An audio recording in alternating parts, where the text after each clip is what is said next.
to the Polish Hustle, guys. As you can see, I am joined by two incredible co-hosts, one of which we don't know is actually going to spend the duration of the time on the show. So we're going to see. This is his very first experience.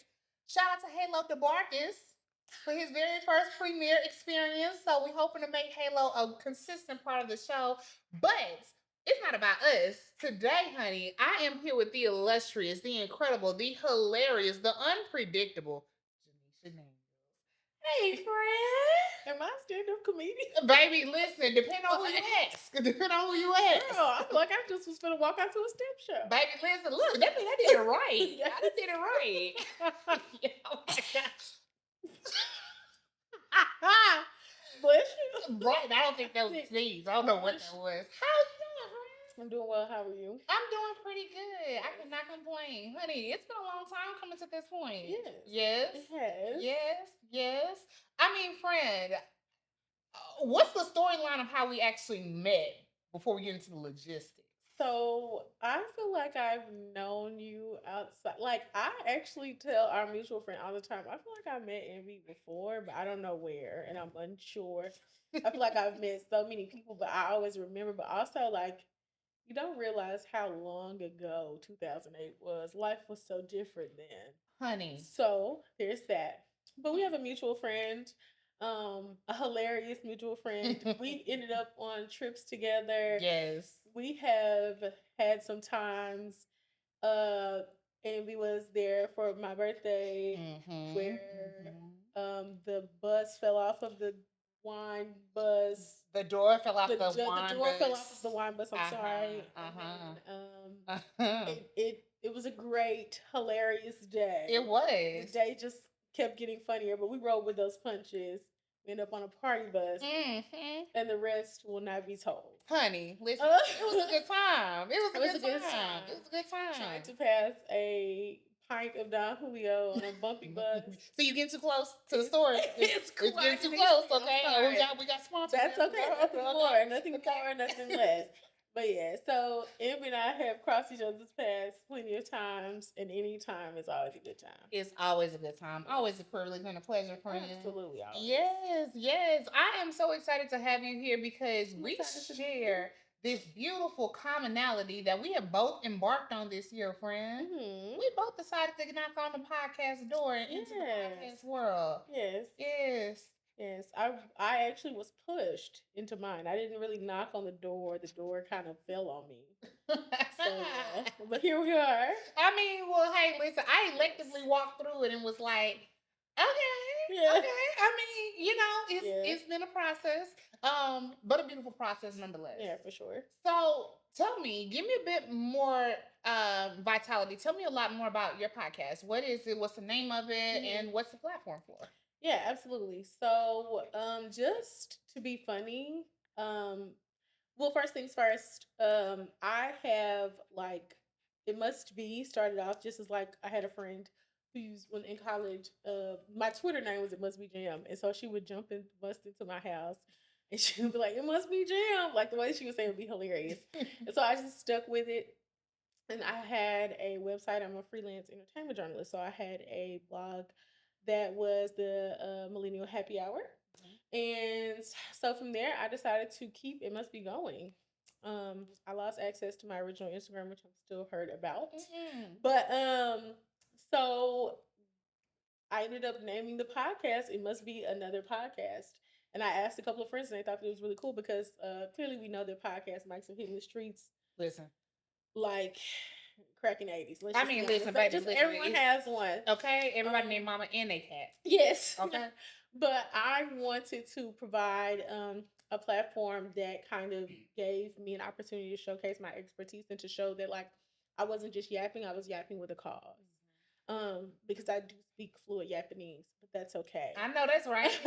Hey. But yeah, so It Must Be Another Podcast. And it's news you can use from a journalistic view. So my degree is in radio, television, and film with an emphasis in digital media.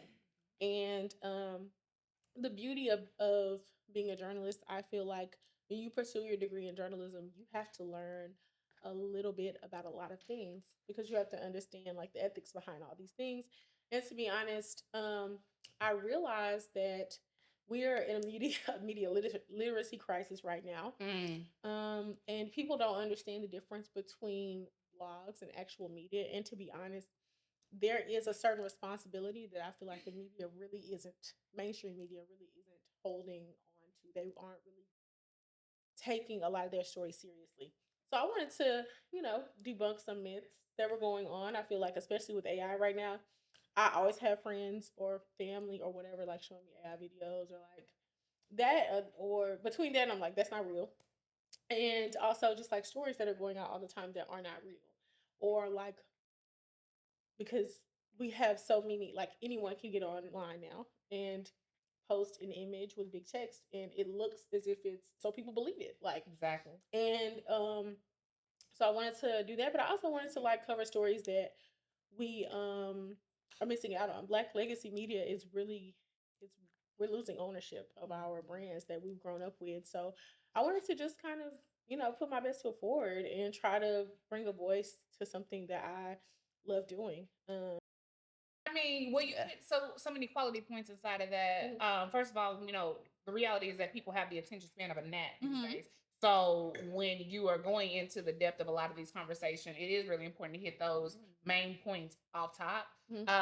Those are the things that people are going to be more so controlled and attracted to, but more so it's also why people are thinking that these bite-sized pieces of information, especially generated by AI, because AI is a learned behavior. So it takes what people know and what they're doing, and that's what they make it so relevant. Yeah. You brought up a really good point about how AI has penetrated the walls of journalism and even how it's been weaponized against us. I think so much of a big problem with that is because it is really hard to decipher, is this a feeling, is this a fact, and how easy it is for AI to really make it seem like it's sensationalized. This is something that's happening and it's a way of fear mongering. Yeah. And we're seeing that in real time. Yeah. So with that process, and like you mentioned that you were basically pushed into the forefront, what was the moment that you were like, you know what? Okay, cool. Here I am. I'm gonna start this. What was that moment like when you hit the record for the very first time? Like, okay, cool. Lights, camera, action. What did that feel like?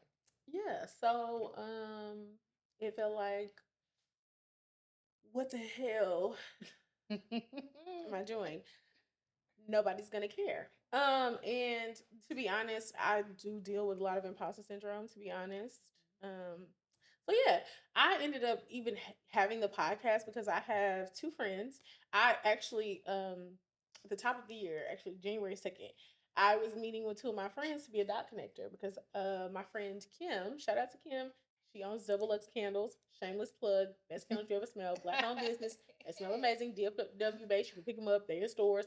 Go to Instagram. I don't know where they at. Anyway, come on, support. Yes. Okay, come on, black owned business. Yes. Okay, yes. So Kim has been like my right hand man for so many things. When I had itmustbejam.com, she was the person who helped me build the website from the ground up. And so she wanted to start pursuing film.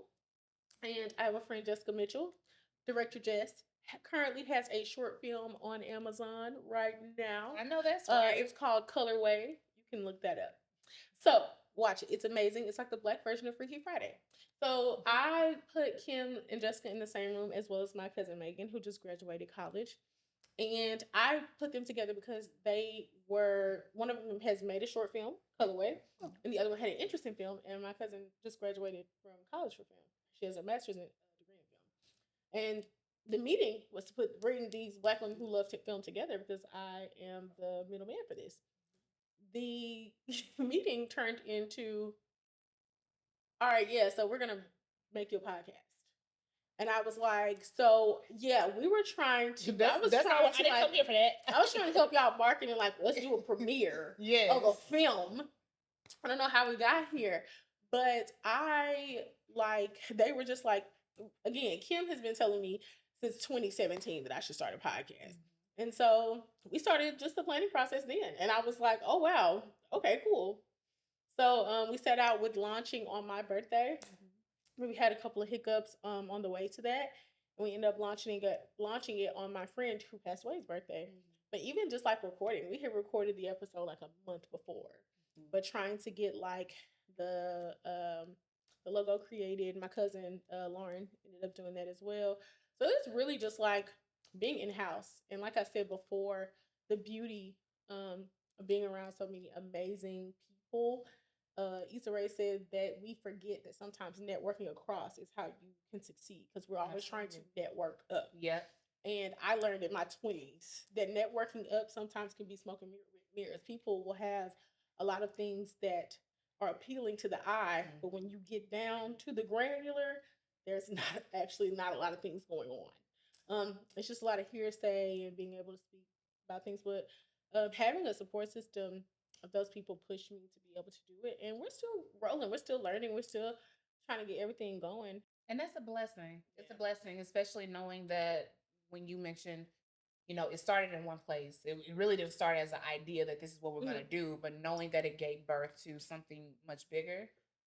And so it really allowed you to trust the process of timing, which is hard for a lot of us because we think that, when an idea lands on us and that's the immediate response to put things in motion for you to do it. But the reality is that sometimes it's meant for you to sit with that, learn what it means. Also, to your point, network across, understand who your resources are, what your resources are not. So speaking of resources, when when you really start to lean into certain things and you were like, I want to have this, this, this, and this, and this. What are some things that you thought were necessary to be successful at this that now that you're into it, you realize actually aren't that important at all? I didn't need a studio. I didn't need a studio at all. I actually didn't even need everything to be perfect. I just really started finding things as we go. Like I literally just got a second mic whenever I got my co-host. I just bought that mic. We didn't need two mics. It's just me. Until we have somebody else next to me, it's not no need for me to spend a lot of money. It's not no need for me to invest. And I think that that's what we forget. Sometimes you got to do it scared. It's not necessary. Like you don't have to just do it. Like just do whatever is like whatever's on your mind, and you can build it as it go. We don't always have to have everything together. And if there's anything that I've learned in 35 years, shameless plug. You know yes. You just don't know. What Tracy Girl, get out of it. I can no, but like you really just we have this idea that everything has to be perfect. We're always searching for something or a destination where we just have to be where our feet are. So that's like one of my favorite quotes as of right now, because we're always forgetting to just live in the moment, and we forget that what we're sitting in is something that we wish for 5 years ago, and somewhere we're gonna want to be 5 years from now. So yeah. I've just been deciding, and I also saw a quote that said, "Your first podcast episode is gonna suck." And to be honest, some of the episodes that we're still doing are gonna suck. Episode 10 might suck, but I did it. Somebody gonna listen to it. Somebody gonna feel it. Somebody. So yeah, I think that just doing it. Actually, you have more than what some people coming into it. I'm literally in real time watching people just sit in front of a camera, like with a bookshelf behind them, do way more and have way more engagement and have way more excitement and presentation and life into it. You gonna come up? All right, cool. So the other side of that, though, when I realized that I was living in the idea of what I need, I was like, you're also wasting time. You're wasting time, and you're spending that time exhausting it in fear. You're really just paralyzing yourself. Yeah. So there isn't going to be a perfect moment. You aren't going to have every single thing. I laugh about the whole second mic thing because it was so funny. I was literally talking to my producer last night, and I have a mic that I use specifically that's like, that is really well designed. And I have a second stand, but I don't have the second mic. And so he was like, okay, so this is the other option that we're using. And so moments like that, when you sit back and think, okay, I don't have these things, but you don't need those things either. The reality is that the sauce is you. Yeah. Like there is nothing that anybody is ever going to do like you because it is you. Yeah. And the focus of this episode is us, really amplifying just trying. We paralyze ourselves so much out of the idea of trying simply because we're like, I don't have this isn't the right time. Ready is not a time, it's a choice. It's a decision that you have to make.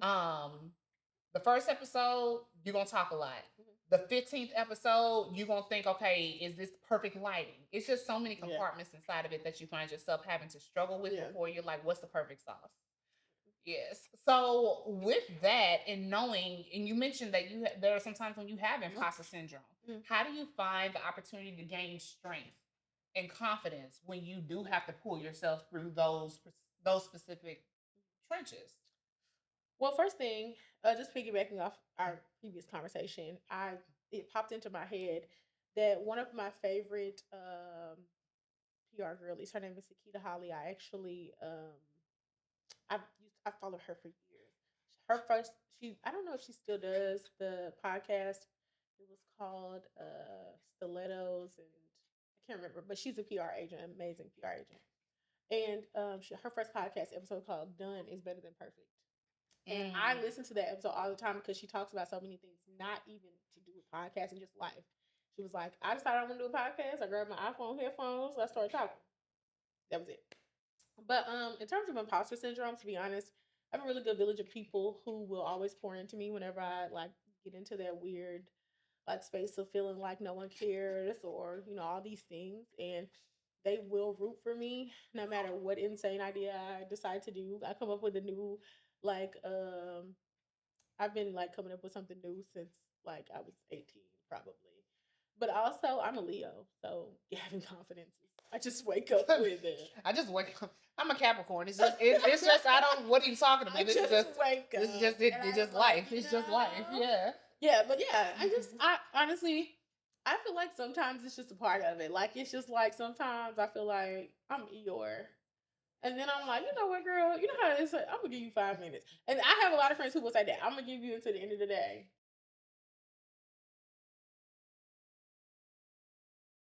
Okay, friends. So okay, so when it comes down to like the visibility part of it, right? Like I'm a huge person. Like, yes, I understand the responsibility of like you got to be seen. A lot of times people want to know the person behind the brand. They want to know the person behind the podcast. So that requires you to be a lot more active online and like, having that visibility and making sure that people do see that.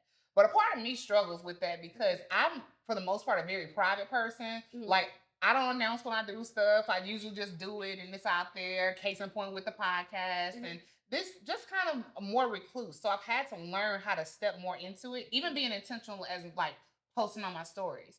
How do you balance being seen but still respecting and maintaining like your peace and your privacy? I'm I don't know. I don't even know. I don't know.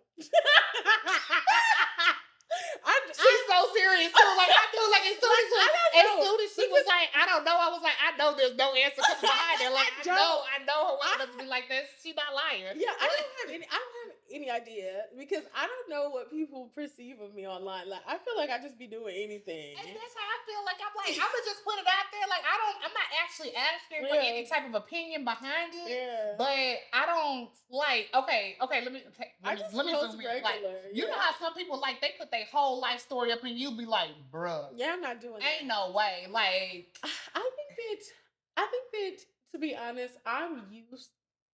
Like I said, whenever Instagram just came out during the years of graduating college or close those final years of college, Instagram, LinkedIn, like all these things. And so I remember like my college professor saying, like, if you ain't on LinkedIn yet, you already behind. Which was just like, shut up. Anyways. Sidebar, I'm still not. Exactly. Like, and you're okay. Yeah, but like honestly, as a like you really have to understand that you're going to have to take that on whenever you decide that you want to pursue anything in media. So excuse me. I hope we can edit that out. Anywho, if you want to pursue anything in media, so I wanted to be a reporter. Like I wanted to report hard news. I wanted to be Katie Couric. Okay. I wanted to be Wendy Williams. Okay, we want to be on these streets. I wanted to, like I the masses connecting. I literally, you can look on the internet. I was doing the weather in college. Very fly, baby. This I'm going to Google tonight. Please don't. We'll do. So I already knew that was something I would have to do, but I just post what's fun. Like I try not to read too much into it. Sometimes I have a little bit too much fun and I'll go back and delete things. But I just don't. I'm on social media for laughs and just like business be funny. Like so I never feel like I'm doing too much or I'm exposing too much. But the same thing, that's how I operate in my life too. Like I know people say a lot of things about oversharing. Because I'm a yapper, there's nothing that I've said that I won't say again. And there's nothing I'm gonna say that I'm ashamed of. Of course I decide who I'm gonna share and do things with. 100%. Yeah, but I think that that's really just the beauty of being me. I don't really have a lot of shame. I think that's a valuable takeaway. Like, oversharing is a part of being It is. online, right? Like, you have to walk a delicate balance because Mhm. it's that one opportunity where it's like, hey, I'm sharing this information with y'all because I'm comfortable with it, not because I owe it. Yeah. And sometimes it gets into a place where you can overshare without it being an opportunity where you think about it and then you look up and then people like, okay, so tell me about more about this, and it's like, oh no, that was the end of it for me. Yeah, Like I'm done here. There's no story. Yeah, no, there's no story I'm time not for this. telling you. Yeah, I now shameless. I listen, and this people file this wherever you like. Right? If I feel like I'm on the brink of tears about something, I'm not going to social media. I'm not the crier on social media. Why do I need to post myself at the hospital? I'm not gonna post this bracelet and then be like, pray for me. Or I'm not gonna be like, y'all pray for me, and people like, what you want me to pray for? And they're like, just pray for me. What makes you feel like, baby, listen, you done whatever it was, whoever told you this, done told you wrong. Like, I'm not going to get online and just be boo-hooing. If I gotta do all of that, but I also know that some people, it's their ritual, right? Like, it's what they expect. They want attention. And you know how I said that I like, don't have a lot of shame? We need to bring back shame. And because I don't have a lot of stuff to be ashamed about because I'm not doing anything that's going to make me ashamed. I'm never going to share something unless it's like, and while we at it, let's bring back discretion too. Because there's I think that we have to be so aware, and I actually was just talking to my friend about this, about our digital footprint. And kids need to be aware of their digital footprint as well because they're so young in the internet is we don't realize that those little things that we do are there every single day. Like it's never going away. The internet never forgets. It's never going away. And like I think that sometimes I do kind of toy with the I did even like with TikTok, like whenever I do some of my like content, I've had some things that have like really took off. And then sometimes I'm like, maybe I should do a little bit more. But I'm like, no, I'm doing what's fun for me. I don't see social media as an obligation. I don't see it as a job. If I don't want to be on there, I'm not gonna be on there. I'll come back, I'll do whatever I want to do. But I also I don't feel the need to see it as anything that's just like overbearing. I do feel like I get overwhelmed sometimes with the amount of access that people have to us, but that just comes with these phones, period. You know, like we literally have to stay with this thing chained to us because you never know what will happen. So yeah, there's that. But honestly, the older that I've gotten, I do kind of roll back with feeling like I'm gonna respond instantly. And I'm unapologetic about it. Sometimes I do need to take my time, which apologies.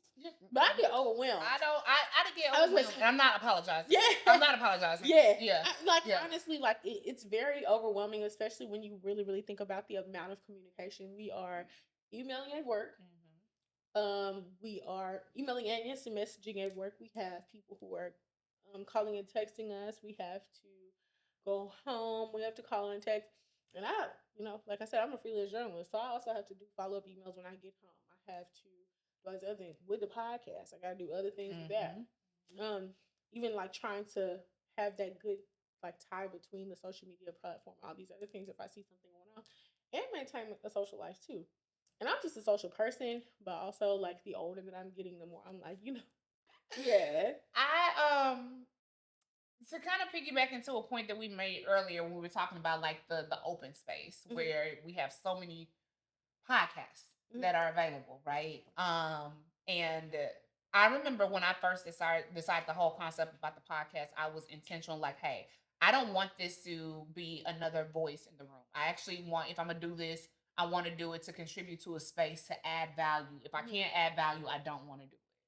And I also remember the initial footprint that I started out with in my mind was I wanted to have a podcast that was really more so about the beauty industry, being behind the chair, kind of stories from behind the chair, from a perspective of the artist, right? And then I looked up and it kind of took on to something else. It took form to something else. But then I realized what I was really excited about was learning about creatives, about how they have monetized and live off of their passion. Have you ever felt like when you started, it's going in one direction, but you kind of feel like you're pulling in a different direction now that you're starting to get into it? How do you see yourself changing or growing in a different space now that you're in it? Yeah, absolutely. Like I think that I'm always ready to evolve. I'm always down to pivot all the time. Yeah, like I don't mind like changing up the concept, not necessarily the concept. I I am always consistent with what I want because my love is media, my love is journalism, my love is, you know, all of those things, digital communications, strategy. So everything that I do is rooted in what I love. I found what works. I know I can do all things as long as I can constantly educate and evolve because it is always ever changing. For sure. But I think that the It Must Be brand is like constantly like moving. I will change it into anything. Like I've toyed with the idea, which I said on another podcast episode, of launching a digital agency where I could help out businesses with their communication strategy. And sometimes I kind of, like we say with imposter syndrome, sometimes I feel like people see me and they be like, "Oh, brother, Here she comes. here she go again, girl. What don't you want to do?" But one thing about it, baby, I'm never gonna give up on what is said, what I feel like should be done, because you might not care about it, but there's someone who does. 100%. And there's someone, as long as I can impact one person or I can help one person or one person's interested, that's all I need to lock in. I don't really need a big audience. And to be honest, sometimes, like I said before, big audiences can be smoke and mirrors. Sometimes it's just people there that are they spectating, but they waiting on you to fail. Baby, let me tell you something. Sugar look like salt. Sugar look like salt, but it's not. You know what? My college roommate, shout out to Candace. I had a lot of college roommates, but this one, you say her grandma, her grandma used to say, "A duck is a duck to a duck, even if he think he a geese." Baby, let me tell you something. Hello, baby, a word, honey, a word. Listen, come on, prophetess, baby. Listen, if you know, you know, Yeah. okay? Because baby, basically, that's a pretty way of saying it is what it is until it ain't, okay? And but you know, even if you think that you're not, you are. Mhm. There's no way. It doesn't matter how many times you try to paint that mask. It's gonna get showed one day, one way or the Okay, friends. So obviously we've known each other a long time. We've seen each other grow through so many different stages of our life, so many experiences. And obviously we have a social media relationship to where we see each other and we comment and a kiki and everything. Watching you, I've definitely it'll be so many times where I'll just see you moving around and doing stuff and just experiencing life and just experiencing the arts. Like you have a beautiful appreciation for the arts that I deeply admire because I'm like, she's always somewhere where there is creativity, where there is energy that speaks into breathing life into the arts. And that for me is like super, super, oh my God, I just love it in learning and looking through things, and there'll be times I'll hit you up and be like, "Hey, where do I need to go on a Saturday? Where's brunch at this weekend?" Like, is I literally use Jamisha as a directory all the time. What are some of the things that you feel like we've learned in looking and watching each other going through this process of building brands or building podcast experience? So I'm gonna be honest with you, Ambi.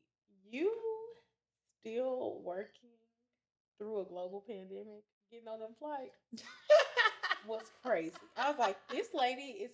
First of all, who the hell's getting lashes done? Hey, Girl, like I can remember, like we didn't know whether we was going to come. We know what the hell was going on. And this lady's putting that mask on. She be posting the window flash. I'm like, dang. But to be honest, like that's commitment to your craft. And honestly, the fact that you have a job or anyone who like just trusts you to do that. And I think that like people don't really I feel like I never even knew what the hell you did. Like I just knew that she was always on the movie, was doing stuff, and I'm like, I remember our friend was like, she does lashes. I'm like, lashes? And what else? It was like that's it. I'm like, I know that's right. She must be the president, the last trilogy then. So I think that I love people who can make something like an unconventional career or something that people don't see as work be lucrative and also make it glamorous and make it something that's like showing people that this actually is a job. This is a career. This is something that you can build your life doing. Outside of it, just like I guess the stigma that's kind of Mhm. surrounding service providers at this time. So honestly, with that outside of the podcast, I think that's great. Um, to be honest, you brought up that the behind the chair series. I would love to see that. I would literally love to hear you step into a niche in addition to telling your stories. But if season two was having service providers come and y'all do back and forth of one, the aspect of being the person on the other side of the hate boutique, Baby, the stories. but also like from your perspective, because I feel like there aren't a lot of platforms for hairstylists and those in the beauty industry to kind of discuss like things that we don't see and we don't understand. Like I saw on Threads the other day that someone was like, "There is no way the silk presses should be as much as they are," and I agreed. But then I saw my friend who used to do my hair say, "Why do you think that?" And all these people were like, "Girl, you don't understand the price of these products now." So And the education yes, and the experience behind it. And yes, yeah. and there's that. Also the fact that we don't have as much creativity with it. You know, back in the 90s and the 2000s, the colors, the styles. Me and X get on that stage with them barrel curls. Baby, Yes. honey, listen, I while was like, Master P jogged in place, I was like, this is everything I needed. love that because we Yes. just don't have, everybody gets the same six hairstyles. Yeah. And I think that honestly, just pouring into you as a lover of content and something that's outside of the box, I think that that could, even whenever you were talking about it from your perspective, the podcast episode, I saw the clips, and I'm like, this is a great topic because there are a lot of people who like, not only we don't experience this drugs, what you mean? I got somewhere to be. Baby, it's the Wild West right Yeah, now. Yeah. yeah, but Yes. I would love that. I think that that would really tap into a niche, even if you do decide that you want to, you know, put down the. Y'all use tweezers. Look at you. I see what you did Yes. there. I see what you did there. I You see want what to you put did down the tweezers. there. You know what I'm saying? Get you a couple of salon chairs in here and do the damn thing. And then the episode starts off with you popping the little thing. Watch out. Come on, friend. Come on, listen, because I'm about to get y'all ready. I'm about to get y'all ready. I can be an EP now. You know what? You know what, friends? Shameless plug. I I'm so blessed genuinely to be surrounded by women who consistently pour. Yeah. You know, not only, their stories and their experiences, but they share their experiences outside of being like, hey man, did you know that this and this is going on? It's like, yeah, actually I did know this is going on. Yeah. But to be able to live in a world now where lashes is basically the thing that has brought me to um my my passion brought me to my purpose. Yeah. And that's a different kind of story to tell because a lot of people don't have that. And so but I'm thankful and I'm blessed and thank you for, that moment. Yeah, for sure. I think that like you deserve to have your flowers too, and you deserve to hear that. You deserve to, like, honestly, I've battled with that too. I had to explain. I remember having to tell friends like outside of college, like just with social media, like, oh, I'm so tired of this, blah blah blah. And I don't understand. Like, I'm like, well, that doesn't exist in your world. I'm not a teacher. I'm not a accountant. I'm not like all of these different things. That doesn't have to matter to you. Exactly. But to me, it does have to matter. And then now it's even more um frustrating, which is, why the podcast is birthed because everyone thinks they're expert because entertainment media is, or the shade room, all this stuff, everyone has all these access, so they have all these opinions. Yes. But in all honesty, you have to understand that uh a lot of times, especially in the entertainment industry, those stories are contrived for a reason. And hey, you know. And I know people know that too. Like, oh, this is publicity something. Sometimes no, it's not. Sometimes it I actually know that is. you learned that buzzword, Yeah, but that's this ain't that. Like actually, this is an authentic moment, and yeah, I think that like being able to find beauty and build life. That's what I love about just this day and age. We are handed the opportunity to use the internet, our phones, whatever, and just literally build these lives that 20 years ago wouldn't have existed, 10 years ago, honestly, sometimes wouldn't have existed. So, um, and that's also why I always try to like, talk to younger people because I feel like they don't see that. Yeah. Like social media is like streamers and all these other things, but a lot of like our young kids, they don't even know that you can do that. They might see their friends doing that. Ain't nobody think you can fly all over the world and teach lash classes. And hell, I didn't. Yeah, I didn't. Well, yeah. my cousin literally told me when I was getting ready to graduate college, you should just go to school for broadcast journalism. I was like, you can do that. That one conversation literally changed my life. Like You I was can like, genuinely. she just said it so casually. Yeah. And she's also the biggest supporter of my podcast. Hey, Brina. Yes. That's what I'm talking about. That's what I'm talking about. So, it 100%. We live in a day and age now. It's like if you want to create that life, yeah, you can do it. You can do it. It just requires discipline. Everything does. Everything requires discipline. But anything also, you want. You can't think that you're gonna be rich. That's the problem. And you can't think it's not gonna be overnight. Yeah. Yes. And you have to be willing to perfect your craft. That is what kills me. Everybody, like, you have to learn. You need to get the experience. I know that the rhetoric is being spewed right now. College ain't need. That's a lie. That's the reason why anti-intellectualism is on the rise right now. You do need college. You might not need college for what you need it for, but the beauty of it, they're telling you, your kids, that brown kids, that they don't need college, but they're not telling those other kids. You do need college. If not for the intelligence, just for the experience. I was gonna say, if anything, you need it for the experience, because what it does is that it baptizes you in real world experiences without as much real world consequences. And just the amount of people that you get. You just the relationships you build, the lifelong experiences. There's just so much that goes into it, and so I 100% am a proponent for.